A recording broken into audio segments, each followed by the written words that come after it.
Hello guys, dahil Saturday ngayon at walang pasok, eto at nagtatabi ako ng mga order ni Queenie. So eto guys ay dinidisplay namin sa tindahan ng aking mother and father-in-law dahil meron din sila doong parang trading business. Ayan, may tindahan din sila doon, malaking tindahan. So ito guys ay itatabi ko lang. Yan yung mga bestseller namin, yung Victoria's Secret Vanilla Lace at saka itong Katy Perry Meow. Tapos yung iba guys, idagdag ko na rin itong Fantasy. Ayan, mabenta rin yan siya.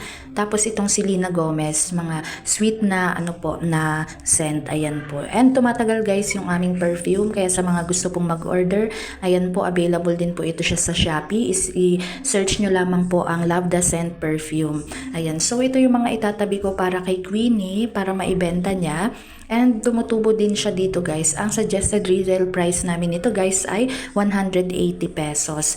Tapos pwede ito siyang mabili sa reseller price na 1,450. So makakatipid kayo guys. Parang papatak lang ng 145 pesos kada bote. And pwede nyo na siyang maibenta ng 180. Ayan, may tutubuin na kayo guys. After nun, nag-check lamang ako ng aking record at nag-inventory ng mga diniliver ko sa tindahan. Ayan po. So dito nakalista yung mga dinideliver ko and yung mga nakaraang inventory.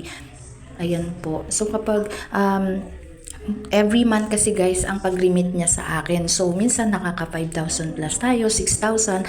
Malaking tulong na rin yun siya guys, pandagdag sa ating puhunan para mapalago pa po natin yung ating online store.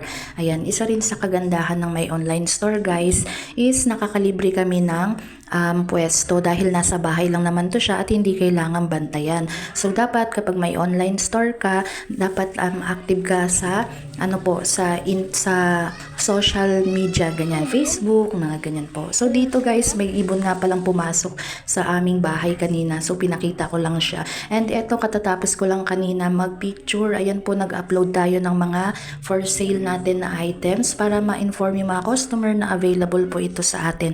So ayan, meron tayong mga pitaka, meron tayo ditong set ng sewing kit, tapos yung plastic para sa hikaw. Ayan. So ito guys is 70 pesos.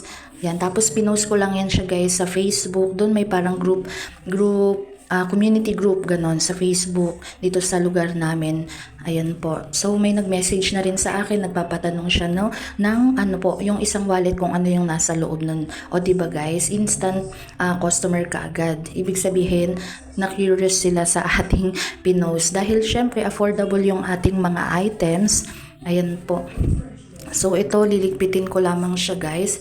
And may iba't ibang mga wallet pa tayo dito guys. Hindi lumalampas ng 100 pesos. Meron tayong tag 90, meron ding tag 70, ayan, may tag 75 din. Ito rin nga pala guys, yung iba nating mga items. Ayan, ito binibenta namin ng 50 pesos. Karamihan guys, ayan, mababang halaga lang talaga siya. 50 pesos, ito 50 pesos din.